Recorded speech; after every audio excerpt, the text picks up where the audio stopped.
Okay. This meeting is being recorded.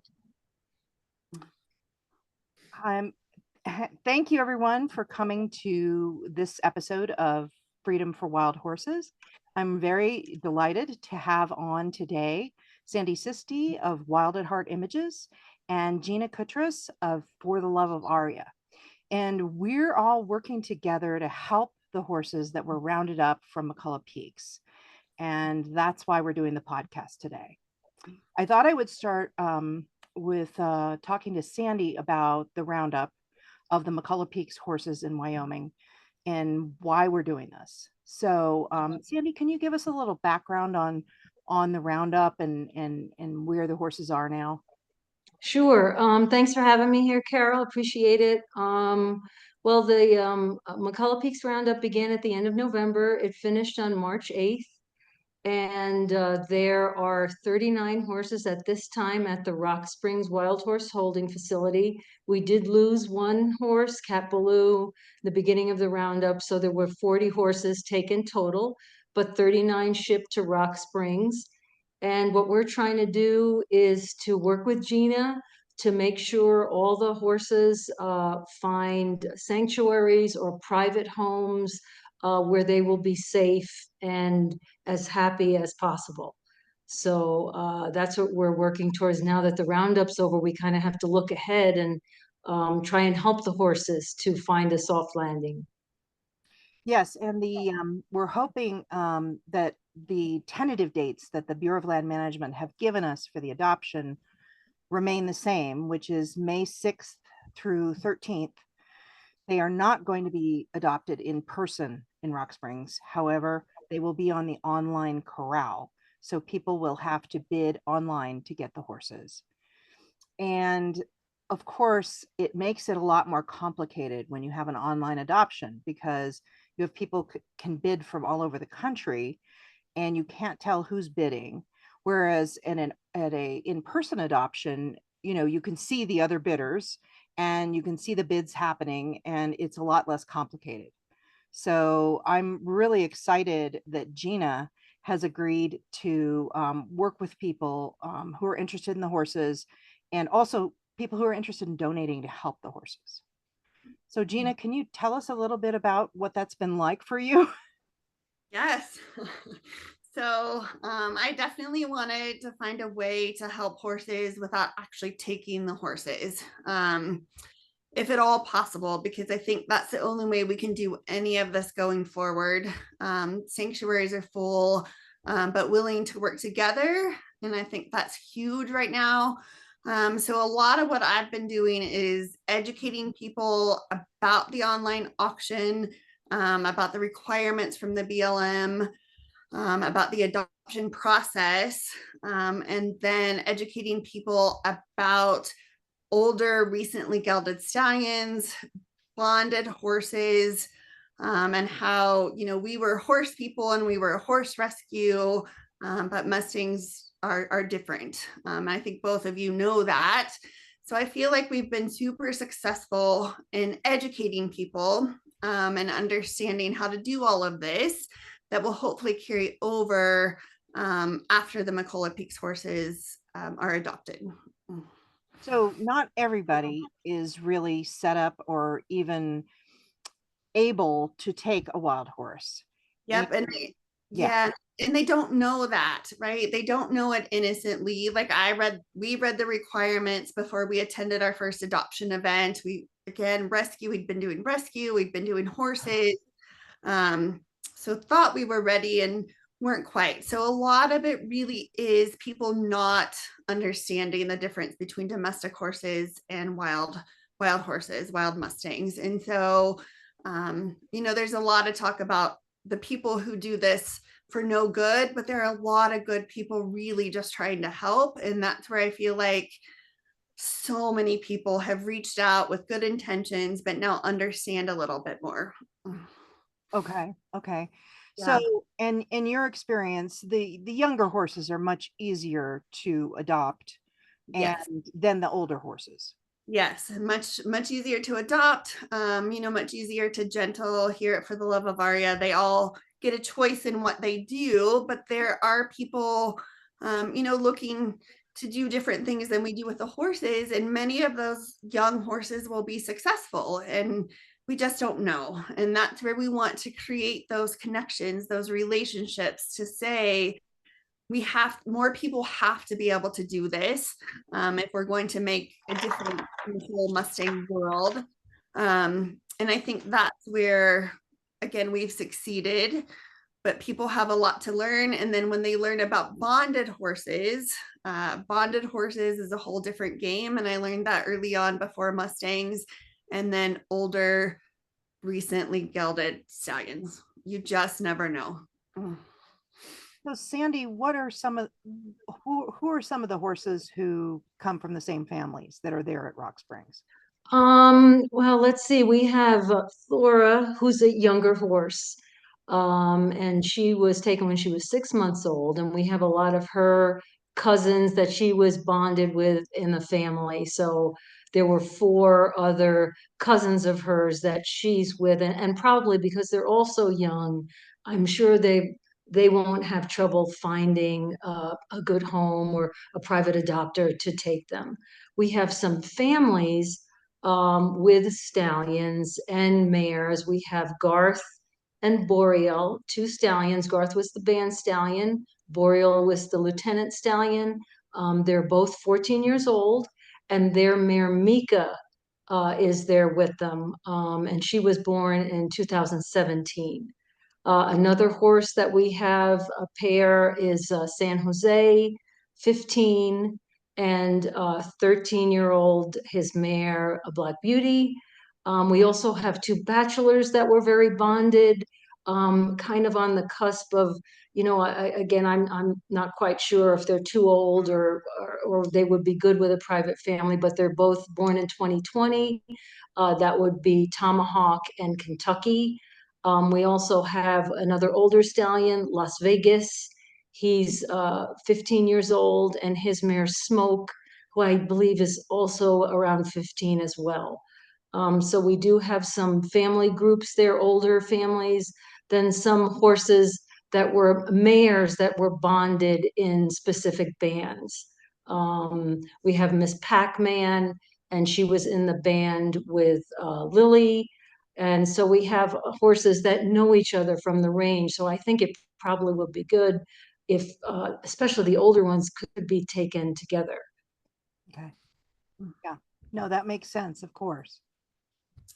Yeah, and I would just in any kind of rescue, and I'm hesitant to use that word because we don't know these horses, right? They're coming out of holding, but we have always taken in pairs, even when they weren't family members. And the 3 of us understand what the family means on the ranges, and really hard to explain to people. But even just coming out of holding, I think they do better with horses that they have been with.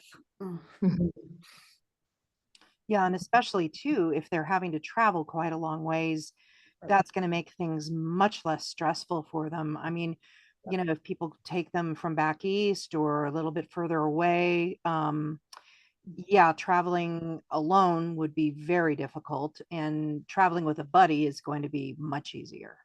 Yeah, and I mean, that's horses, right? They're herd animals.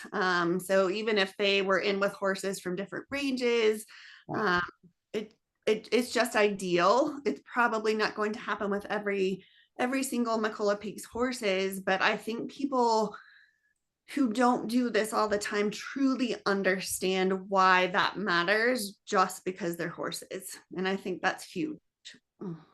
What's been your experience, Gina, as far as older horses really kind of needing a sanctuary rather than a private adoption situation?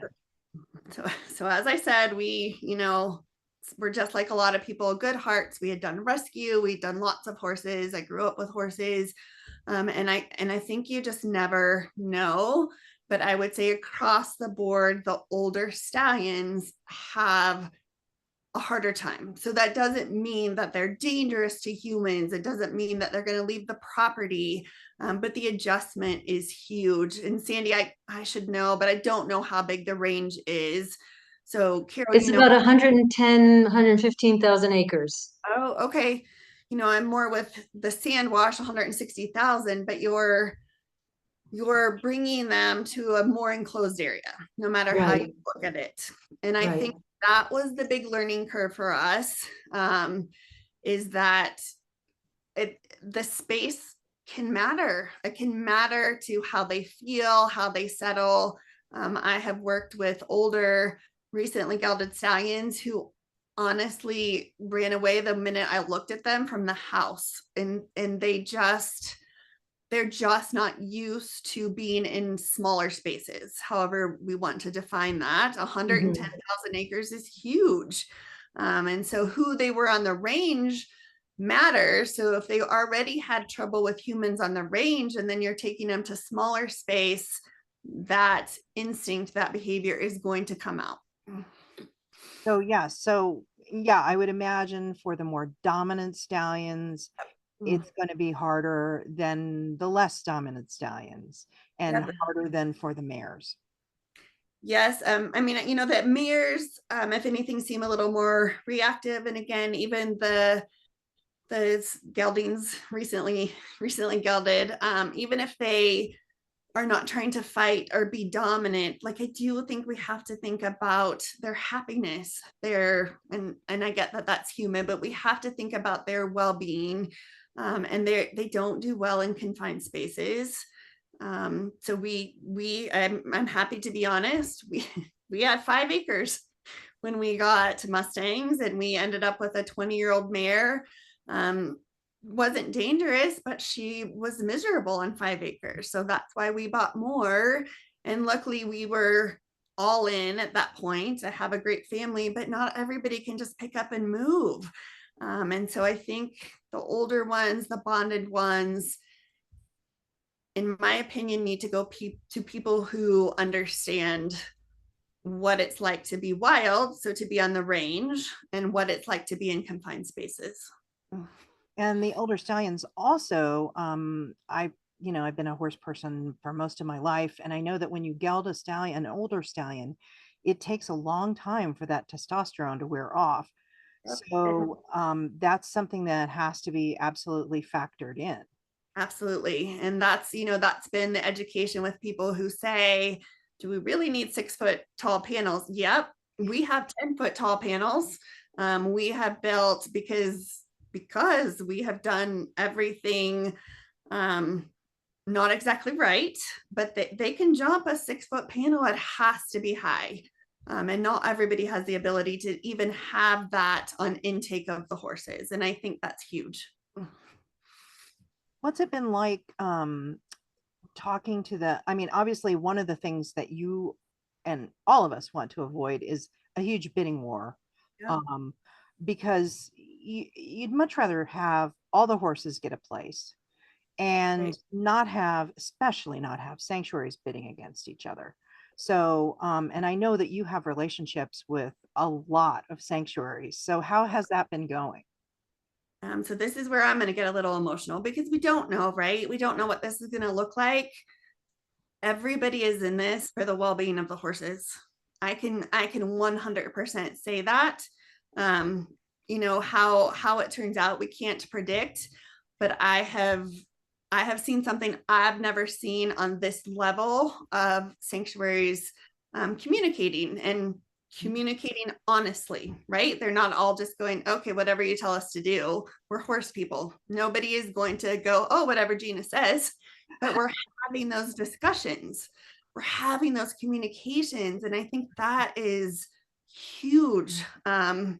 For what we've done, in the past, it's a bit on a smaller level. And then we get to the adoption event, or we start bidding online, and we're like, oh gosh, we didn't know that organization wanted horses. And I think now everybody knows, everybody has attachment, Sandy, to certain McCulla Peaks horses, but everybody understands and is willing to have these discussions. And again, that's a huge success before we even go into the auction. Yeah, it's one of the most beloved herds in the country. Yeah, So, I did not know that. yeah. So that's really important. And And you and I also were talking about, there's one sanctuary who has volunteered to help if there are horses that get placed and it's not Yes. successful. Yes. And Yes. that is like so important because So things important. happen. Yeah, no, and that again, these are the things that make me emotional because everybody I've reached out to, whether had a relationship or not, and we have made it our mission to create those relationships, to visit sanctuaries, to actually talk with people. But no one has said, "Oh, I don't have time to talk to you." Everyone has said, "This is where we are. This is what we do. How can we help?" And so having those backup sanctuaries sounds really bad, but they're willing to wait it out with this small number of horses, because they really do specialize in the ones who cannot be around humans, and that is so important. That's really important. And Yeah, I know everybody has the best of intentions, but sometimes that's just not enough. exactly. But if you have, everybody should feel better with a backup plan. Anybody who works in horses, should feel good about a backup plan, because all of us that do this every day know sometimes our backup plan is, letter M. We start at A and we're on M by mid-morning. And so I think having all of those people willing to do what they do best is how this is going to work. That's great. And Yeah. so, of course, if people want to adopt, there is the online corral, which they need to sign up for, and then Yeah. they have to fill out an application prior to the adoption. Yeah. And then for people who want to support these horses and make sure that they get us off landing, they can donate and they can also buy things in the upcoming art auction to support that. And so tell me a little bit about how the money is going to help the horses. So the simple version is the money's going to follow the horse. So when we first started our organization, we did it to help other organizations. And that's where I felt, not just called to do this, but I've done this. I've been through the paperwork. I've been through all of that stuff. It's not a flawless system. But ideally they will apply for the funds for the horse, or ideally horses, that we're trying to keep together. They will tell us a little bit about themselves. Our application is pretty straightforward. We're, what do you need the money for? Because long term, anyone that takes them needs to be able to support them long term. So this is a little bit more of the short term, and the way the donations are coming in, we may be able to help a little longer, but ideally they have the ability to care for these horses without our help. And that was a learning curve for me in a nonprofit. Like, nobody gives you a grant until you prove that you don't need the grant. And so that's huge. We're not looking to just help these horses and then 2 weeks after the adoption back out. We're looking to stay in this. So they will apply for funds per the horse. They will fill out what they're applying for, why they're applying for it. And then my board of directors has done this. And so it's not equal money, if that makes sense. It's going to be based on need, the number of horses organizations and private adopters are willing to take. And that's where we will look to Sandy to say, during that week, who do you think really needs to stay together? So we will focus on the older, the bonded, because I do think the younger horses have a better chance. And again, if we can be backup for those private homes or resources, right? We have trainers and transporters and all the things now. But the older bonded horses, that is the goal. And I think both of you agree on funding for that. Absolutely. Absolutely. Yes. Okay. Yeah, people have been very, very generous, but like you said, Carol, we don't know on an online auction. And that is our first in-person event was a little bit crazy. And then our first online auction, like, it was so crazy. We just didn't know. And that's where I wanted to facilitate that communication. What if we knew a little? Are there going to people be bidding that we have no idea who they are? Absolutely. But if we know a little bit more, does that help are we all working for the good of the horse? And at the moment, I think we are. Yes. And the online auction, you know, it has its pitfalls. Obviously, sometimes people just bid to run up the bid. Sometimes people back out once they've won the horse, and then the BLM goes down the list to the next bidder, then the next bidder, and then the next bidder. So sometimes people who really hadn't expected to win the horse end up getting the horse. Yep. So yeah, and obviously the more communication that we can have during this and beforehand is very important. Yes. Yep. Agreed. And we can only do so much, right? If somebody is determined, we have all been very public, right, about what we're trying to do. If somebody is determined to make it not happen, they have a chance to do that. I have not come across anyone yet. And again, like you said, we have no idea they could come in, but at the moment, if I say, oh, that bonded pair has three sanctuary offers, people are like, great, what can I do now? Where should I donate now? Yes. So I think it's really cool. That's really wonderful. That is Yeah. very wonderful. And then Yeah. obviously, sometimes in these online events, you have horses that don't get bid on.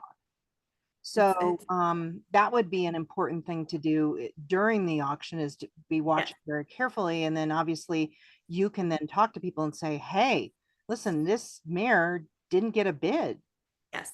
Yep. And I think it happens more often than people think. Again, this is a small number. Ideally, this carries over to other horses at some point, but it happens. And well-known horses end up with no bids, or they back out, like you said. And then the organization was like, well, I agreed now to take another one. So what do I do? And that's where funding after the horses are adopted will come in.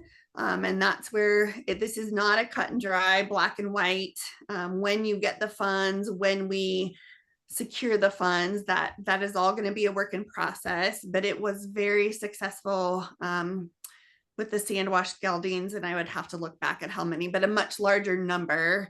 But it was very successful to communicate. Well, and I know sometimes in some of these online auctions, the horse has been shipped across country to somebody and then they refuse the horse. Yep. So obviously being able to have that in place in case these things happen is very important. Also, I strongly recommend people get their own shipping arrangements done, because the BLM has been known to ship the wrong horse to people, which is crazy. I mean, that would be just so devastating to end up with the wrong horse. So I think if people are at all able to arrange their own shipping arrangements, that's the best way to do it. Okay. Yeah. And that's, like I said, we kind of jumped in, and, we do have horses that got taken all the way to Florida, got passed over, and we were expected, even though the BLM was driving back to Colorado, they did not bring those horses. And honestly, that, I would have to look back, but 10,000 easy. I mean, it's a lot of money. So yes, we are happy to help with people who want to pay transporters to bring them directly to them instead of the pickup location. Not pay them, we're happy to give those funds. Like that, I see being a huge use of the funds. As people say, I can afford the horse, I can take care of the horse, would you be willing to help with the transport costs? And so yeah, I never thought about that. And I haven't looked at the pickup areas just because we don't have the confirmed dates. No, they'll be published with the dates on the online corral, obviously. But yeah, transport I think is going to be huge. And I do believe there are qualified people all over the country. That can be also a little controversial. So yes, they've lived in Wyoming. It doesn't mean that they can't live in North Carolina, but let's get them there safely. Yes, absolutely. And I did ask, I called the corrals and talked to them last week, and was told, I said, so how soon are you going to be able to have people picking up the horses after the auction? And they said almost immediately. So that, but when the BLM takes them to like a certain point for people to pick up, that's going to happen later. Yes, definitely later. And, we did run into that with, again, we have supported people across the country. One of the transport places was shut down a week before they were to arrive. They were quarantined, so the horses could not be shipped from Colorado to the other place. So those things, it's definitely iffy. And Carol, we've never picked up right after, so that was really good for me to know that is a possibility. Yeah. Yeah. Yeah, and my board is ready to, for however many applications come in, and we're committed 100% to that week and the following weeks, focusing on these horses. So people will, you said after they have won the horse, adopted the horse, Mhm. that's when they would do the application for the funds, not before, when you don't even know who's going to be taking who. So no, they can do the application before, but they will not get the money until they get the horse. Gotcha. Okay. Yeah, so we are good at budget. We're good at budgeting for other people. Yes. So, and that was part of this too. I don't have any personal investment. I just want all of these horses to have, good homes. And so I felt like that made us a very fair organization. We're looking at the applications, but no, we will, once we have the confirmed dates, we will make it very public, and we will post those applications so they can apply before. They just won't receive the funds unless they get the horse. Gotcha. Mhm. And for people who are looking to adopt, all you have to do is Google BLM online corral and set up an account and then do your application. Yep. And so, when we first started this, whenever that was, Sandy, the system was down, right? And then as soon as it came back up, people were getting approved within 24 hours. I have several handful, probably 15 to 20 people that they're now getting messages that say, we are approving based on how they come in. So I took a screenshot today. So like one says your number 6 out of 48 applications. Oh, wow. So yeah, so that is new for me. So I don't know if it's backlog from them catching up, or if it's from all of us saying get your applications in. But I know someone that's been over a week and is still only number 4. So I would, if you have interest, you need to get those applications in if this is going to Yeah, be May I 6th. strongly Yeah. encourage in case it is May. Yeah. I did reach out to the public affairs person, Sarah Beckwith, who's really been in charge of getting the information out about the roundup, and then about the adoption. And she's pretty sure it's still tentative that it's May, but she's pretty sure it's going to happen if the horses can be prepared in time. Okay. And people ask, okay, what does that mean, prepared? So basically they freeze brand them. They put a tag, which has their tag number around their neck. They also draw blood to do a Coggins test.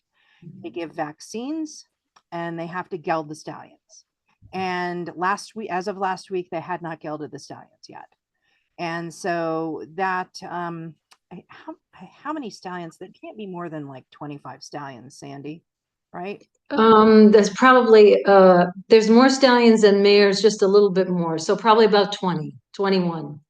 Okay. So, and I know those facilities can get 20 done in a day. So it's just a matter of them prioritizing it and getting a vet out there to do it.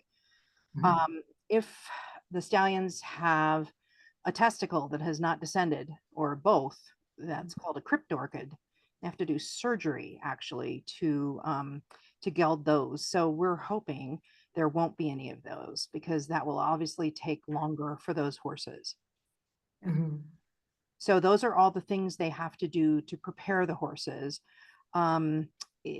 3 years ago, I was in an adoption, and they hadn't finished gelding all the horses that were at the facility. And so they were continuing to geld them as they went along, because there were several hundred horses that needed to be gelded. Wow. Yeah, and we have had that too. More the in-person adoption events where they they hadn't gotten the Coggins done. So you could adopt them that day, but you couldn't take them home that day. So and I do think, we need to be ready for the May 6th, but there's so many variables. But of course, they could do the adoption and then hustle and get the horses ready after the adoption. But I have no control over the BLM. Neither do you. Yep. And they used to be a lot more flexible. For instance, Micah, my Adobe Town gelding, when I got him, he was only 6 months old, and they gave me a voucher for $25 so that I could geld him later. So they don't do that anymore. They do not release horses without gelding them anymore. Right. Yeah.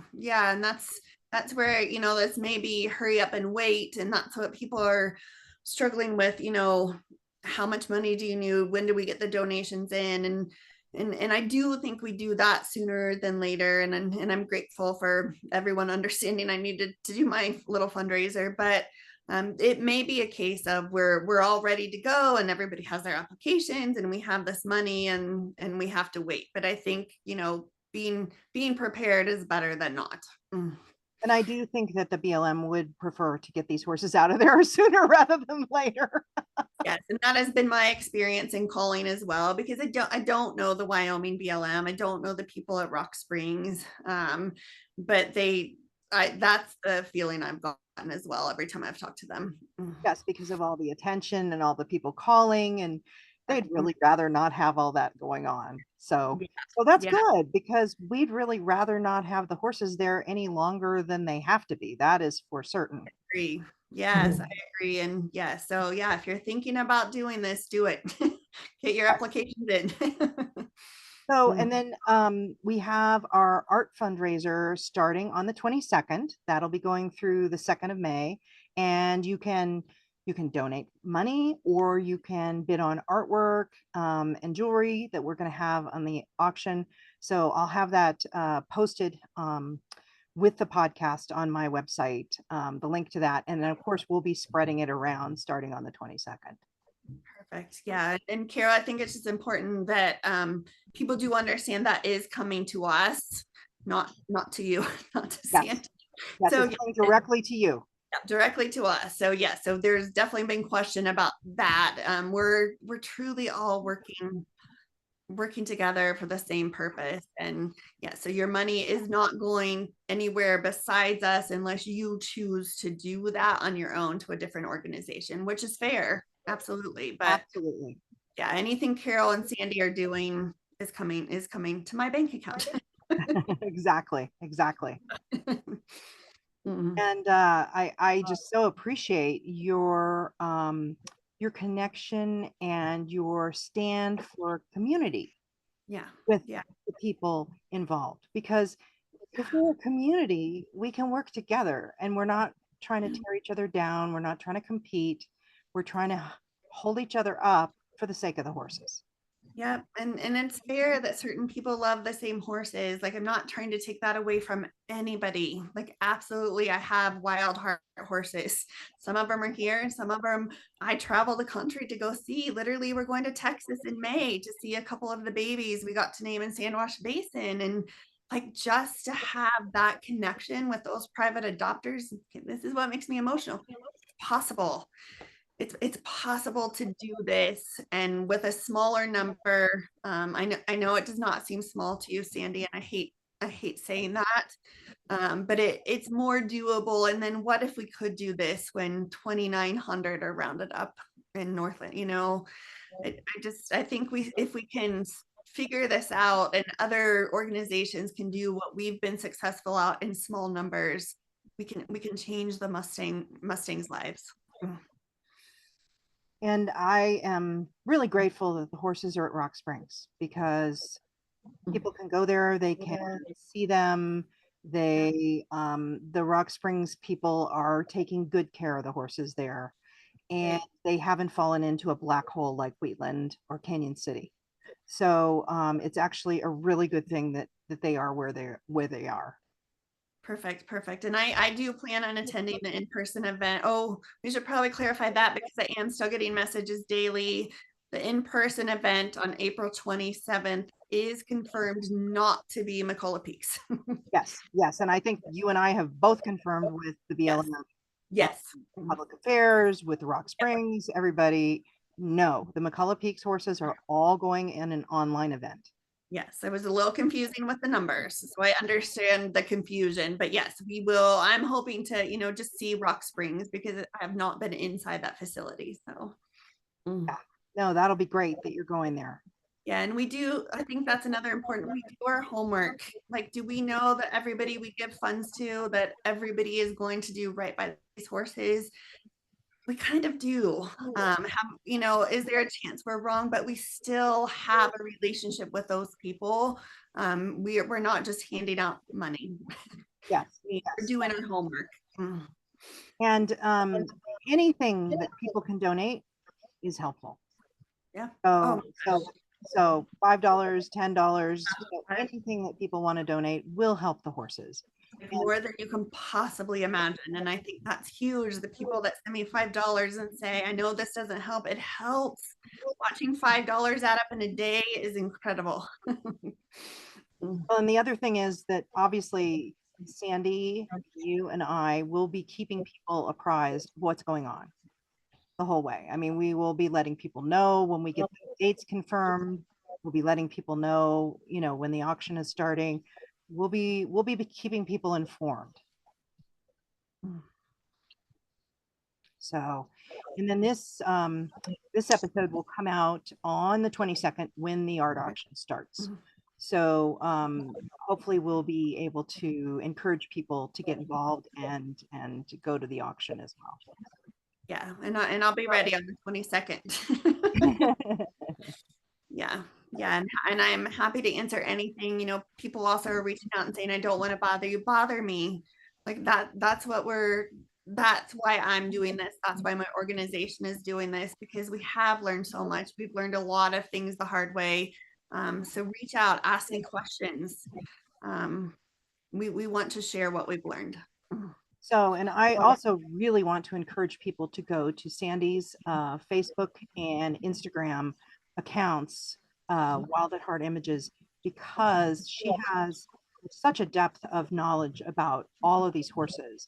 And she has all these posts on her page where you can see pictures of them. You can find out about their families, find out about their behaviors. And it's just an incredible resource for people to learn about the horses. Thank you, Carol. Yeah. Anything else you can think of, Sandy, that you want to say about the horses and about this? No, other than I'm really grateful to both of you, Carol and Gina, for helping to find homes for the horses, the auction, keeping everybody apprised of what's going on, talking to the BLM, Gina talking to the different sanctuaries and the private adopters. It really means a lot from someone who really loves these horses. It means a real lot to me. So thank you both very much. Yeah, and I think, Sandy, that the point of all of this, you were one person, right? And then you brought a whole community together. I mean, you and I didn't know each other before this, and it's possible. Every one person can make a difference. Absolutely. And that's exactly what our wild horses need. Yep. I agree. Well, thank you both for coming on. And I hope that everybody got some good information today about the adoption and what they can do to help. Yep. And like I said, reach out. I know Sandy, I'm not going to speak for you, but Sandy is willing to answer any of my questions. That's what we're here for. Okay. Right. Thank you.